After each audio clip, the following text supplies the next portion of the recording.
Daniel, welcome to the podcast. Daniel Burrus is a globally recognized futurist, keynote speaker, business strategist, and AI expert who helps leaders anticipate disruption and create exponential opportunities. As a strategic advisor and consultant to Fortune 500 companies, he has guided executives in developing future-ready strategies to drive innovation, growth, and transformation.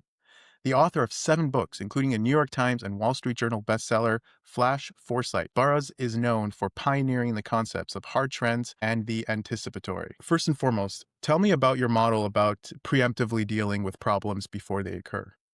Yeah, I know that's a real key and fundamental because, as you and all of us know, we have never had as much uncertainty as we have today on planet Earth. But uncertainty doesn't empower you, it doesn't empower you to make bold moves. And if you're talking to a customer and they're not certain, what'll they say? I'll get back to you.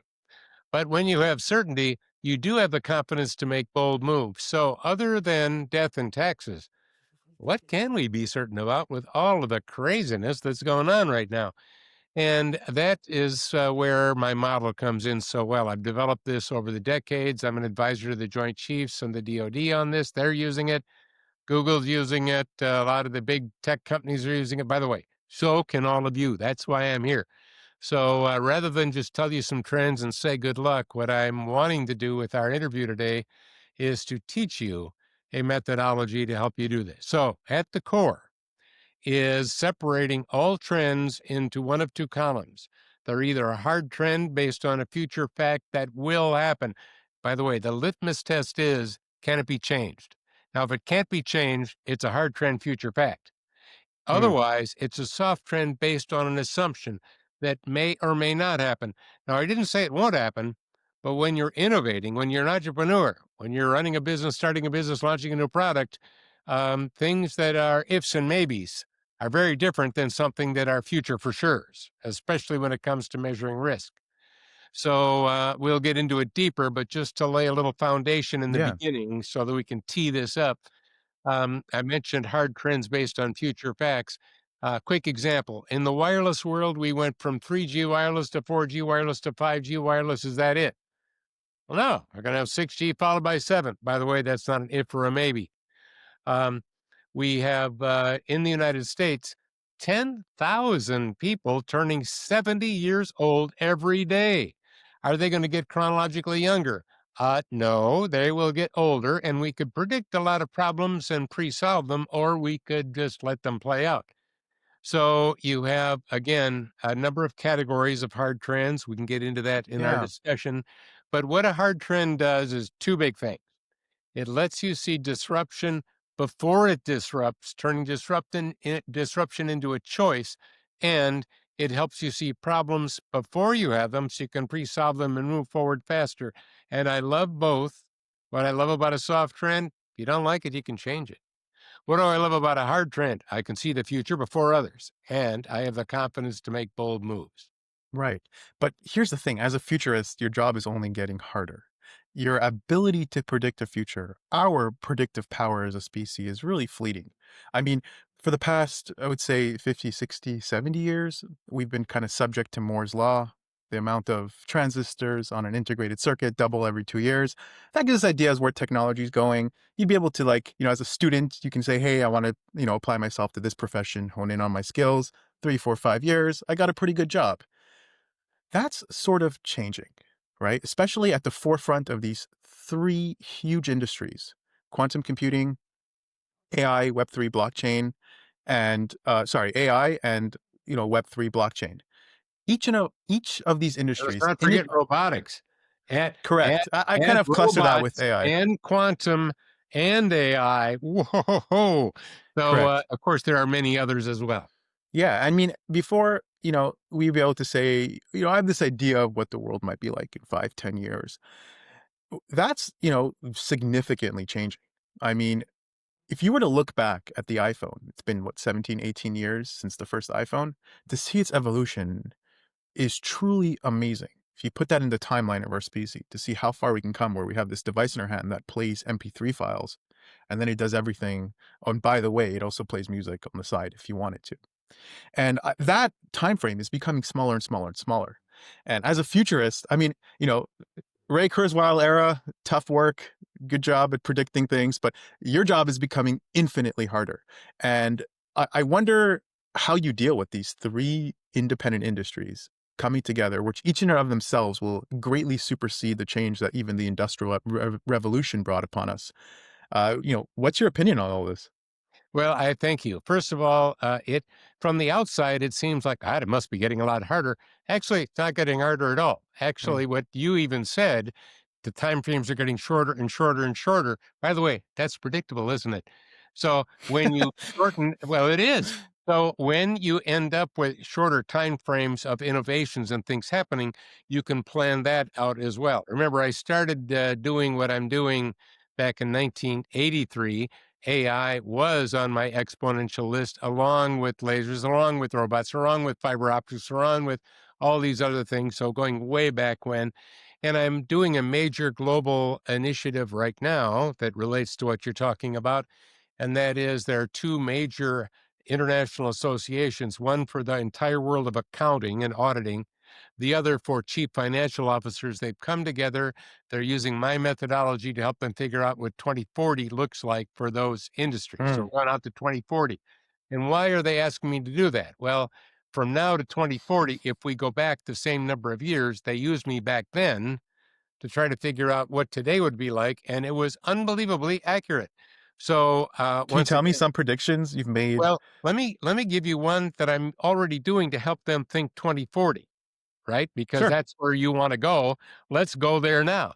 And that is one of the things that I shared with these global executives, and I'm meeting in London, and I'm meeting, and I've met already in the U.S. a number of places, South America. So this is a global initiative where I'm using my methodology to draw from them and help them think different about it. So think of it this way. Let's assume that you work a 40-hour week today. Now, you probably work more than 40, but let's assume that it's a 40-hour week. So now let's go out to 2040. Everything that you're doing in 40 hours, you're now doing in an hour and a half. Okay, so what are you doing with the rest of your time? Now, at first thought, even executives start thinking, oh, good, we'll have a lot of time off. We'll take vacations. We only have to work an hour and a half. But of course, that's using rear view mirror thinking. When we start realizing, oh, we're now freed to create amazing new value that we didn't have time to create before because we were too busy with the lower level tasks that are now being automated by AI, freeing humans to tap into all of the untapped part of each one of us out there. Frankly, we have all been coasting to a great extent. And a lot of our time, regardless of your level, has been spent doing a lot of lower level activities in the lower Right. level of what's called the cognitive domain. But when we are starting to automate more and more and more of that, instead of eliminating us, what we're doing is amplifying us. Mm. And what we're doing is augmenting us. A Yeah. great way to think about it, because boy, I remember it was just about 2 years ago, 3 years ago. I actually saw in the healthcare space, hospital CEOs and so on saying, "Oh, good, we can get rid of the radiation, um, not radiation, the imaging department, because AI can look at skin, for example, and tell if it's cancer better than a human." And it can look at an X-ray and see people, or an MRI and see things that people can't see. Right. Let's get rid of the people. But a perfect example of for all of us would be if you know someone that has cancer and they will need an oncologist. That's a doctor that treats cancer. And with that in mind, right now, with no new innovations, AI knows more about oncology than any living oncologist. It knows Mm. all of the MRIs, all the X-rays, Yeah. all the DNAs, all that stuff. No human can keep that in their head and recall it just like that and put it together. So, if you know someone with cancer, I'll give you three choices. One, a really good oncologist. Number two, just AI. Number three, a really good oncologist that has access to AI. Right. In other No, words, no brainer. yeah, no brainer. We live in a human world which is based on relationships and trust. Mm. So Well, we want that's we want to yeah. augment our thinking, right? That's currently our relationship with AI. It's just it's like this PhD level student that's the aggregate of all the information standing right beside you, willing to do your grunt work and amplify your uniqueness factor. That is, allow you to look in the mirror every morning and say, what is extremely unique about myself that it's difficult for AI to replicate, but also difficult for my competition to replicate. That's a factor you want to double and triple down on, like you were saying. Yeah, one But one quick adjustment to what you were saying before you go any further, just to sure, adjust that. Right now, we could have a, PhD level assistant, right? And they're going to get smarter. They're going to get better. right. However, if you really look at it, they're not the same as a real PhD level assistant. Hmm. They can do things that the current PhD level assistant can't do, and the PhD level human can do things the AI PhD level Right. assistant can do. So I'm just kind of once again, No, I agree with you. There are these nooks and crannies where AI can severely outperform humans and vice versa. and vice versa, correct. But exactly my point here, and I want to push this just a drop further. That is the context today. Like you're looking at something like an NLP like GPT and you're every 2 3 months you're like, "Oh man, this is a new update. How are my competitors leveraging this?" And it's almost like frustrating that it's moving so quickly. Before we used to talk about AI, even just a few years ago, we used to talk about AI like it was some pipe dream, and there was this video. I don't know if you've seen it. I don't know if you've seen it, but there's this video of Will Smith eating spaghetti. It was one of the I first haven't seen that videos. one. No. It was like like maybe 4 or 5 years ago. It was like, look at what AI can do, and it was like horrible, right? He's like eating the fork, and the fork is eating his hand, Oh yeah, and yeah. I know what you're talking about now. Yeah. right. That kind of like signaled it's like, whoa, this is what AI can do. It's like pretty cool. And then you're looking at it just a few years later, and now it's like it almost passes like the Turing test, where you're like, is that AI? Is that not? Is there a watermark on the right side? And that is truly scary because, again, back to like how we anticipate. I really want to pick your brain on that, Daniel, because how do you anticipate something that's so chaotic and changing so quickly? That where is the predictive power for something like this? Do we have this intrinsic benevolence in technology? Almost it feels like as a collective, as a species, we're designed to pass this abstract baton of life from biology to technology. And we're aware of potentially, I don't know if you have a dystopian view on AI, but we're aware of the threat it poses to us, the irrelevance it can pose to us. And the only question we ask is, how do I make this iPhone smarter and quicker sooner?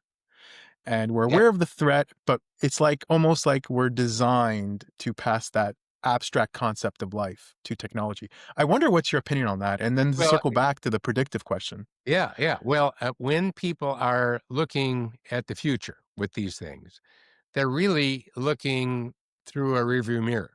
They're using their past experience, all their knowledge, all of the stuff that they've known to be true. By the way, those are called assumptions, and then they're projecting those forward with that mindset.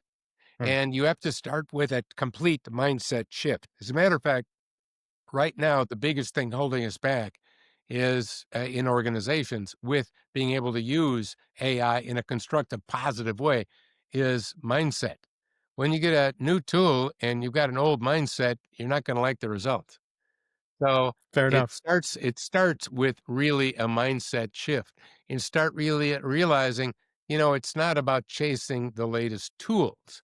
It's about managing a digital workforce and working with a digital workforce. It's not just about software as a service. It's about enterprise level AI implementations. It's all of these things that you have to think bigger than just chasing the next 3.0 Gemini version. Let's test it out and Right. And do you see compare it us to like something else. falling off a cliff in like 10 years in the sense where we just lose complete control because these things like human intelligence, like you mentioned, there are things that AI already can do much better than humans. And in fact, you know, we thought when we make this first AI, let's just call it an NLP. It's far from being, fully automated AI, but we thought like it'd be done in a lab in this confined software sandbox where we're very careful what we give it access to. And in fact, the first version of GPT was like thrown in the wild and it's like, hey guys, have fun, have at it. So, do you see this running amok? I guess broadly speaking, from your undertones, I would say that you have a bit of a positive view towards AI, not necessarily a dystopian one.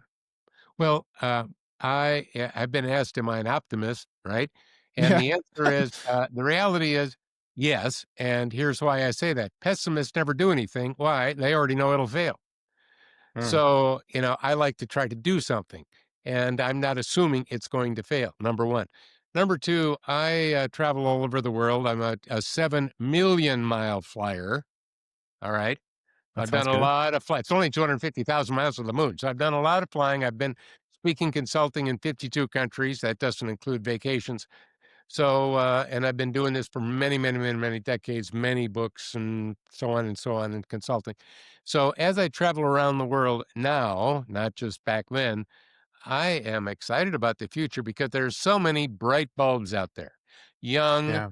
bright bulbs. As a matter of fact, I'm looking in your eyes right now and seeing a bright bulb. And there Oh, are thank you. so many, I'm serious, there are so many bright bulbs that are not going to sit back and let it all go to hell.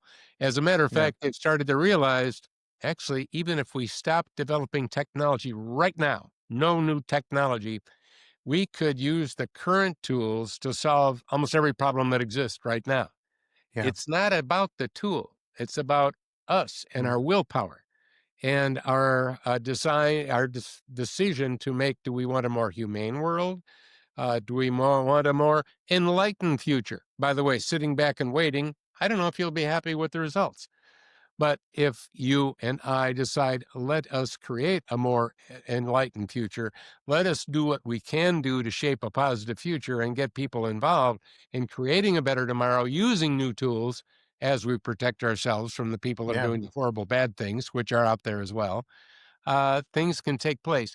So if I look at hard trends and soft trends to answer your question, uh, the Pulling hard it back. trends, the predictable future, the way that you can indeed, even now with the chaos, predict where things are going is you start looking at what do we know instead of what we don't know. What can we be certain about? And there are thousands of things. However, we have to look at the soft trends as well. And the soft trends are the things like, for example, will AI run amok and do some horrible things and so on? I don't know. That's a soft trend. We can let it play out. We can put no guidelines around it. We can put no values around it. We can just let it do whatever it wants, or we can decide, wait. Maybe we aren't going to like that future. Maybe we need to put some guidelines around it.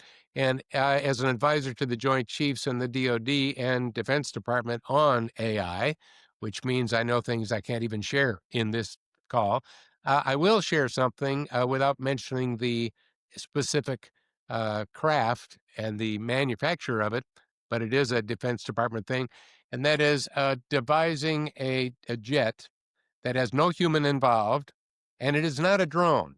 A drone, now wait, hang in there. A drone is a basically remote puppet.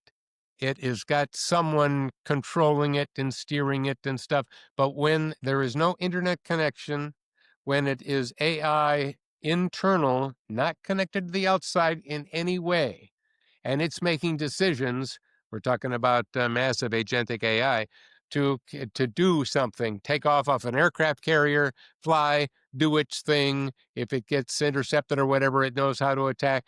Well, they have something like that. It's been around for several years now. They've been testing it out, and they've decided it's too dangerous to go forward and have grounded it. Sounds like a DARPA hard problem. Yeah, yeah. They have got and they've grounded it and said, "You know what? This is too dangerous." Now, what they could have done is said, "Let's just keep going with it." But in this case, it's like, "Oh, I don't think we want this out there because it's too dangerous for us, not just too dangerous for what it could do to others." Uh, So, one of my goals, by the way, in working with the Department of Defense and the defense contractors is to predict problems and pre-solve them before they happen. yeah. Um, by the way, if we're not doing that, you and I are not going to be happy guys going forward. Neither will anyone else listening. So there is the soft trends, those things you can't predict. And by the way, there are many things that I cannot predict that you cannot predict either. But again, that doesn't empower me. I do want to know the things that are the soft trends because if I don't like them, I can do something about it. Yeah. As they did with saying, I don't like what that could do. Let's do something about it. Let's solve that predictable problem. This thing is going to go amok and we're going to turn it off before it gets too late. Yeah. So Daniel, you've worked with so many companies, and A lot of as you companies. Yeah. Yeah. a- Yeah. I made myself. Yes. and as you know, the future belongs to those who innovate. And I Oh, want to know absolutely. if you've seen a pattern along some of the companies you've worked with and some of the companies, like what is a consistent lesson that separates the companies that make it and thrive and the ones that struggle to push forward? Well, a lot of them make it forward and do really well. And sometimes it's by accident, which, by the way, is okay. I'll take that anytime. It's by luck. I don't care. It's fine. By the way, I like to put myself in the way of luck so that the luck is more likely to hit me. And in Right. answering your question, remember, I've started 6 companies over the years. 5 companies were profitable in the first year, 4 were national leaders in the first year. I've never had a business loan. So I am a serial entrepreneur who does these kinds of things myself. I don't just write about them and advise companies. Um, so when it comes to innovation, which is a key ingredient here, the ones that are doing it and moving forward very quickly are using the hard trend methodology. In other words, what they're realizing is one of the things we know will happen. For example, you mentioned the iPhone when it first came out. All right. And I first met Steve Jobs actually back in the 80s at a conference. So that's been a longer relationship. Of course, he's not with us anymore. But my point is the iPhone could have come out earlier than it did. Hmm. But the user experience predictably would have been bad because Okay. there were some things that were predictable that were not completely in place yet to give the right experience. For example, the wireless. Remember, I mentioned 3G wireless, 4G wireless. Well, the wireless ability was not able to tap into what the first iPhone could truly do when they could have put it out, and it would have been a bad experience.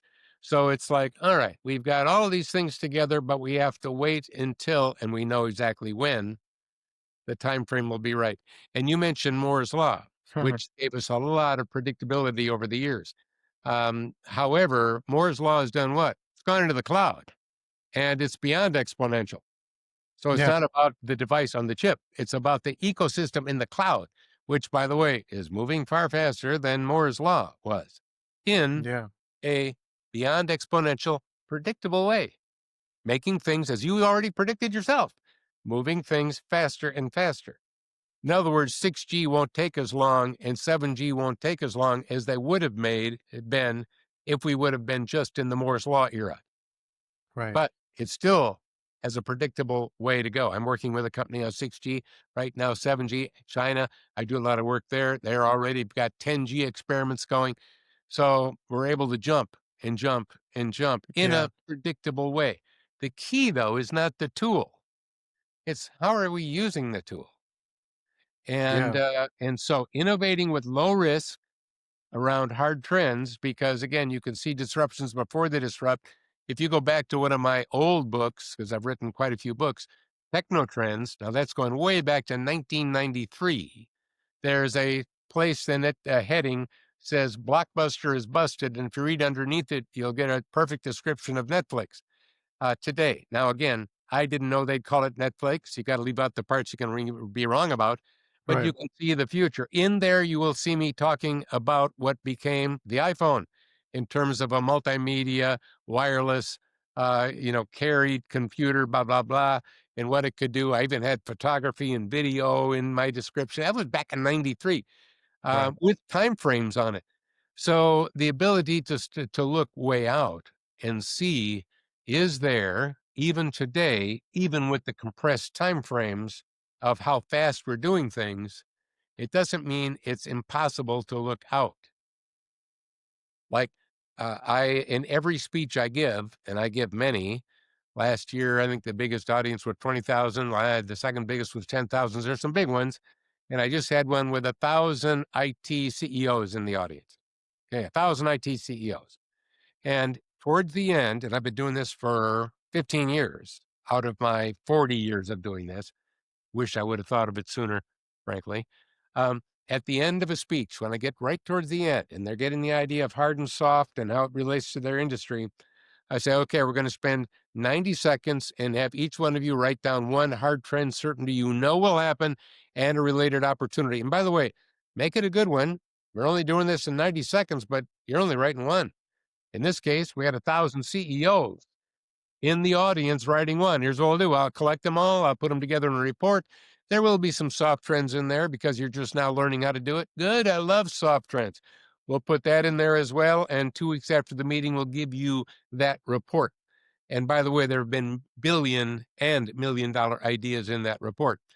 Mm. And over the years, I've collected hundreds and hundreds and hundreds. And I've looked back because I like to look back to see how good are these, right?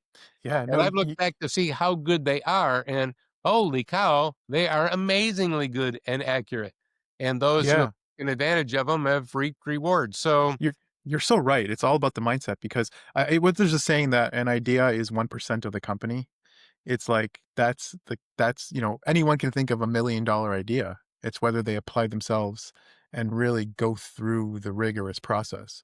It's there a are homeless willpower, people on the streets right now here in San Diego, where I am, that have got a lot of ideas. Matter of fact, ideas are not the problem. It's right? which ones do we do? How good is it? Is it based Mm. on something that's diminishing and going down because it's becoming obsolete? Is it something that's becoming rapidly more relevant and it's going in the direction that the future is going because it's obviously based on a hard trend using my methodology that I'm discussing here? And if I can see that, hey, it's growing rapidly, like when I developed the first mobile real estate app. That was back when the iPhone was relatively new, and in the business world, it was only used to convert pounds and Fahrenheit and things like that. There were no business applications. All of them were 99 cents for an application. Make it look like a beer, drinking it. Okay, 99 cents. And so I simply used my methodology, and I'll show you the example now so you can see how this can work. Will the iPhone get more powerful? Yes. Hard trend? Absolutely. Will there be business applications for it? Yes, there aren't now, but there will be. What are they? So I brainstormed out 100 business applications. Then I decided, why not start a company on those with two rules? I will not hire anyone and I'll not spend any money. And we'll see how good this is. I did this while I was writing Flash Foresight. And what I did was I used Google, which is free, and I took all of those 100 and put it in there to see what's being searched the most. And at that point in time, foreclosures was being searched the most because it was the last big recession we had and everything was going into foreclosure. That was the most searched term. That's what made me think, okay, it'll be a mobile real estate app. That's what I'll create. And by the way, I said I didn't spend money or hire anyone. So what did I do? Well, one of the principles that I teach, because this relates to your innovation question, is to take your problem and skip it. So what I did was I called the local university, asked for the computer department division, and I asked for the head of it, and I said, give me the name of a undergraduate who's smarter than all the teachers, getting a degree in software engineering. And the person said, "Oh, you mean Steve?" And I said, "Yeah, Steve." So I called Steve and I said, "What are you doing to make money?" And he said, "Oh, I'm programming websites for businesses." And I said, "I bet you've been doing that since you were in junior high." And he said, "Yeah, yeah. Would you like to make a mobile app no one's ever made before?" Cool. And I said, "Well, I can't pay any money by my rule, but what I can do is give you 2% of the profits over the first 2 years." And he said, "I'm in." And that's how I got people to Mm. develop it. Took us 8 months to make it a multi-million-dollar monthly thing, and it started growing rapidly. I won't go through the whole story because I don't want to take all this time up on this story. But Yeah, the point sounds the point fascinating though. is the point is um, it developed very rapidly. I was starting to be known as the disruptor of real estate, which is not my future. It's not where I'm going. So I licensed it off to a little company called Zillow. So but again, that was all done when I gave let's see, about 90 speeches around the world that year. I was writing a book that year. I was consulting that year with the DoD and others, and I started a company.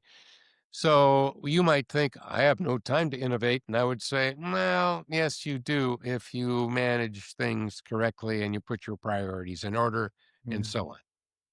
Daniel, it sounds like you get a lot of things right, but sometimes we learn the most from our mistakes. And I'm Oh, wondering, yeah. was there anything in the past that you were so sure was going to be the case and you turned out to be wrong? And if so, what was it and what did you learn from that mistake? I would say there's always mistakes. And by the way, when I started my first business, which was I had an idea for an airplane design, and I was teaching biology and physics at the time. So I was an educator leaving to start business, and I never had a business class, and I had the fear of failure, right? But I did something really important, and I think this is germane for all of us to learn from, and that is, I thought, hey, I got more fears than that. I'm going to put all my fears out and see what fears I've got. And the fear of regret was bigger than the fear of failure. That helped me to move forward. And so there were two things that helped me not having a business course. Number one, I had to learn how to fail fast so that I could learn faster. And you've heard that phrase, I'm sure. I've Fail given it forward. to over 1 million people in speeches over the years. That's been an early principle of mine. And failing fast to learn faster has been a key. Why? I couldn't afford to fail slow. Hey, I had an educator, salary, so I had to do that. And secondly, it's a big one. I didn't compete. So, Mm, in other words, if I do what the competition is doing, I'll be competing with them. What I want to do is look at what they're doing so that I know what not to do. One mm. other little side personal thing, whatever I tried, I would share it with my relatives and friends and parents. And if they thought I was crazy, I knew it was a good idea. If they thought it was a good idea, I knew it was a bad idea Mm. because it wasn't out of the box enough. It wasn't visionary enough. It wasn't doing what they thought was impossible, but I had done the research and knew it wasn't. So again, there have been failures along the way. There have been quite a few, but what I do is I learn from them quickly, and fail fast rather than keep on going and going and going. You have a beautiful mindset, Daniel. For founders and innovators listening today, what's the most important shift that they can make now to prepare themselves for this crazy and exponential future that's right ahead? Number one, I don't care where you are in your journey right now with AI and using it or any other technology and using it, or your age or your experience level, you're not thinking big enough. There is a far bigger big here. And I think what you're doing is you're thinking big. You're not thinking the bigger big. Take a second right now, all of you. Think back to when you got your last degree, whatever that was, however long ago it was. I bet you were thinking big about your future. But now that you look back right now, I bet you realize, oh man, I was thinking too small. You, right? You all were. I was. You know what? There's a bigger big right now. You're thinking too small. And you're thinking too small about what AI can do. It's about a headset mindset. We have to Yeah. stop looking at just the tools and chasing the tools and trying to keep up. By the way, keeping up is a fool's game. You're always going to be keeping up with somebody else who's ahead of you. That's who you're keeping up with. Yeah. So you have, Daniel, I feel like yeah, always feeling like you didn't dream big enough is a byproduct of growth. I mean, you should always like your success and your goals should always be just like one stretch ahead. And once you accomplish those goals, you should always be unimpressed. You'd be like, oh, a little variation of that. Now, let me get a little subtlety because thank you for saying that because I want to be clear in what I'm trying to convey here. And that is that you can't do the bigger big until you define the big. All mm, right. You can't. So this is a process I'm sharing. So you have to define your biggest, best thing right now that you're going to do. You got it. This is what I'm going to do. I'm ready to pull the trigger. That's when you stop and you step back. It's already good. It's already there. You already got the big going. And that's when you stop back and say, all right, what is the much bigger big? yeah, And are there some things that I think I need to do that actually I could skip? I don't need to do. Are there some things that are based on assumptions that are no longer valid? Because I better watch that. Risk is high. Are there some, and so on. So think of it as climbing a mountain. For all of you that have climbed a mountain, I've climbed a mountain. Uh, when you are at the base of the mountain, you see your ideal goal. It's up at the top. That's where you're going. But when you're halfway up, what happens? You see, oh wait, there's a bigger big. That actually isn't the big. There's a bigger big. I couldn't see Yeah. it from the bottom. That is what I'm trying to talk about. Mm, I got it. Daniel, you have a very unique mindset. First of all, I want to know how you were as a kid because your mind seems like it's always working. And when you were just in high school as a kid, were you like super active going out, or were you like to yourself and living in your own head? And me as a kid, I always loved my computers, like building computers at home and learning about computers. That just like made me happy. My room was my sanctuary. I wonder what it was like being Daniel as a kid. Yeah, well, that's interesting. And I was social, and I was in sports and things like that. Mm. But at the same time, I learned taught myself how to play guitar when I was in elementary school, and had a band in high school. Put myself through college playing lead guitar in a rock band, so I was doing that. But at the same time, when I was in high school, for example, one of the things that I did was I was taking the accelerated biology and advanced physics and courses like that because that's, I had a knack for that kind of What learning. was your what course did you like the most, and what was your hardest course in college? Um, oh, in college? Oh, yeah, the hardest course was art. Really? Wow. Yeah, I'll tell you why. I'll just take a second on that because it's kind of interesting. So I never could draw a perfect looking anything. And I knew kids that could draw things that were, when I was a little kid, they could draw perfect. Oh my God. And mine, I could barely draw a good stick man. So I assumed I was no good at art. So I avoided it whenever possible. But I had to take one elective in college, and it was going to be art. And I was sweating that one.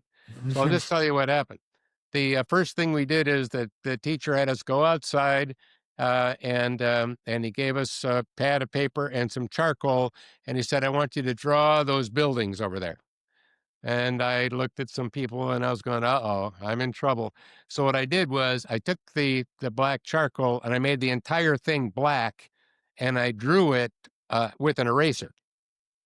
And the guy said, "I loved it," and gave me an A, and I went, "Phew, good." The next thing was clay, and he said, "All right, we're gonna do clay," and I don't know how to do clay.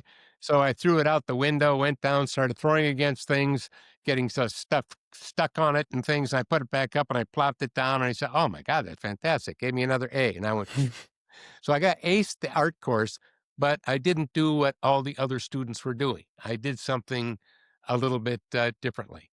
But one thing that I will share that I'd like you all to consider, regardless of your age, that has served me well. I haven't shared this very much with anybody, so this is Exclusive on the kind of like Michael an Paris exclusive podcast. here. We're going to give you on this side here.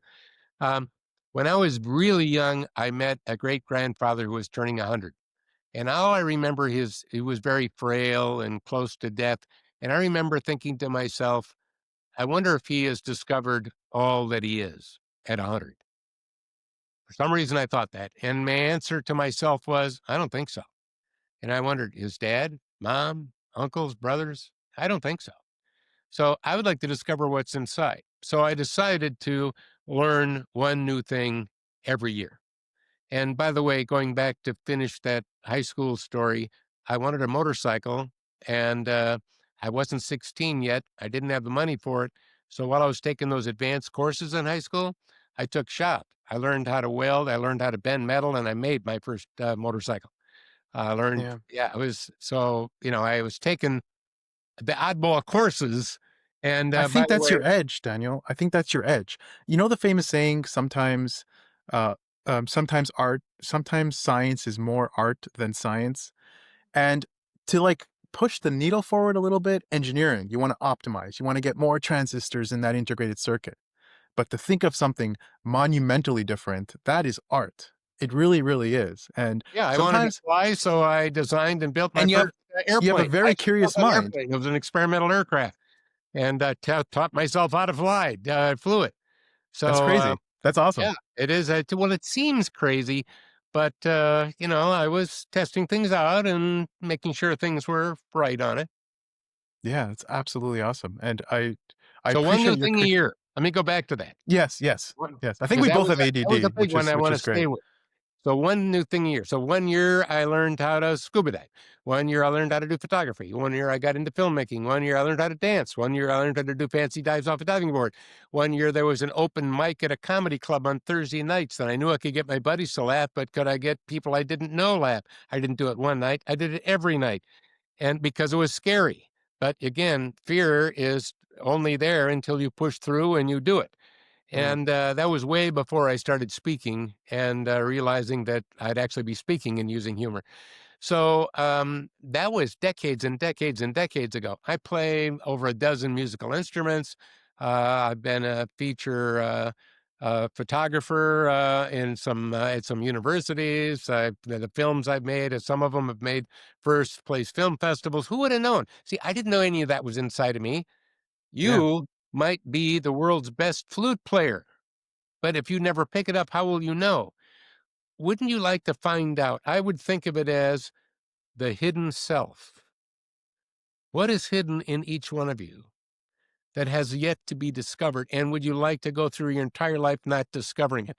I would like, personally, all of you to discover it because now we're going to tie this to the future. It'll give you a much brighter, bigger, expanded future if you discover all that is truly inside, and the world should feel it. The world should experience it. I will add to that because that is wonderful. Even if, like, hey, I don't know if I would love flute. I don't know. I'm like, I'm a first year in college. Do I really want to see myself being a programmer? Right. And then you take a computer science course and you don't love it. You go, hey, this is not really for me. I don't know. The secret of life is like you said, you always try something new every single year. You're doing that computer science course. You might as well do it as amazingly as possible because even if you're not going to become a programmer, those skills are going to change your life in some other way. And like I would say everyone should take, for example, we're specifically talking about computer science here. It completely changes the way you think. It completely changes the way how you interact with people, how you carry conversations, how you hold arguments, how you're discreet in how you communicate. And that is a lesson in life. Like you don't have to have such a specific plan and a specific goal. And if something doesn't complement that direction, you kind of downplay it. You should stay hungry all the time. And Yeah, you've seen, maybe instead of changing how you think, because that implies the old way was not as good and the new way is better. Maybe what we're doing is dimensionalizing how we think. We're adding another dimension. And by the way, I'd like to add another dimension, and I'd like yeah, to add another dimension. And again, to stimulate our thinking in here, and using anticipatory, right? yeah, Back to college days, long ago now, when I was a junior, like all college students, you always have ideas on how the world can be better. But of course, you're a student and you're busy. So I decided, well, why, maybe I'm not busy. Maybe I'd want to make the world better. So I asked the professor, I said, if you got an idea, how do you get money? And he said, well, we apply for a grant. And I said, could I see the forms? And he gave me the forms and I filled it out on the forms. Now, at this time, no undergraduate had ever received a federal research grant. As you might guess, I did. But let me tell you how I did it. I filled out the form and then I went to the head of the university with my idea. And it was a pretty good idea. All right. I got to admit. And I went to the guy with the idea, showed it to him. And again, I was playing lead guitar in a rock band, had long hair, looked kind of crazy. But as I explained it to him, I threw out this and I said, because he knew no undergraduate ever got a federal research grant. And I said, if I get this grant, will you give me an office in the library, a secretary, and some furniture? And he looked up at me and he threw his rim glasses and he said, young man, you get that grant? Yes. And I said, thank you. So then I went to the head of the ADV department, for example, and I said to him the same story, except at the end. And by the way, if I get the grant, the head of the university is giving me an office in the library, some staff. What will you give me? And he said, oh, well, how about some videotaping equipment, blah, blah, blah. And he said, is that good enough? I said, yes, thank you. Well, I went to all of the departments, built what they were giving me into the grant, submitted it to Washington, and Washington looked at what I had and the support I had, and I said, give the kid the money. So now crazy. I'm an undergraduate directing a federal research grant with an office and a secretary. By the way, none of my professors had a secretary, and they had a cubicle. And I just Daniel, you don't traverse into the future, you create the future. I love it. and and um, and I was, but I was see, I was thinking bigger. And here's how I was anticipatory. Let's back up to what sparked that whole thing. I knew I partied way too much to have straight A's when I graduate. So I was going into the future. I'm going to be graduating, and I'm not going to have straight A's 4.0. I partied way too much for that. I have good grades, but they're not a 4.0. How am I going to compete with those people? And the answer was don't compete. How will I get far beyond them, even if I don't have a 4.0? And that is, I got to do what they're not doing. I got to think bigger than they're thinking now before I graduate. So I did that research grant. The other thing I did is I started taking some of my assignments that were coming back, reworked them, and submitting them to professional publications. So I became a published author as an undergraduate. Hey, by the time I graduated, even though I didn't have a perfect 4.0, I was beyond everyone else. You Hmm. see, so I was thinking ahead. I was anticipating I am going to graduate and I'm not going to have a perfect 4.0. What can I do to stand out and be beyond all those that have a 4.0? You see, it was strategy. I was innovating. I was thinking to the Hmm. future. Speaking of the future, Daniel, so give me an idea, a projection of what you think 10 years the job market would look like, or maybe more broadly speaking, the future would look like in a decade from now.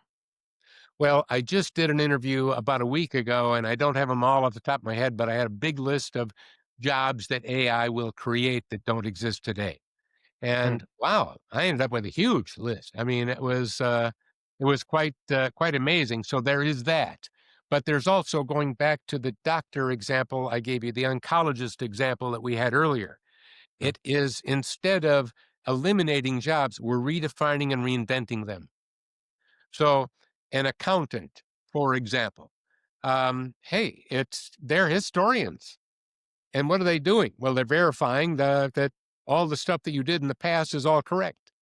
Um, and we have auditors that are auditing your past stuff. Well, I've been saying for quite a few years, we're going to have real time streaming auditing in real time. I don't need an auditor. It's going to be real time. We're going to have real time accounting. And all of that is happening. So what are the accountants going to do? Well, and the way I see it is they're taking their historical data because they still have that as accountants, but they're adding insights and foresights to it. In other words, they're becoming trusted advisors with insights and foresights, anticipatory problem solvers rather than reactionary problem solvers. And therein lies the big word that I am so passionate about. Uh, and that is, I want as many people on the planet to be far less reactionary and far more anticipatory. Anticipating problems and pre-solving them before we have them so we can move forward faster. Anticipating disruption so you can be a positive disruptor. Whoa, what's a positive disruptor?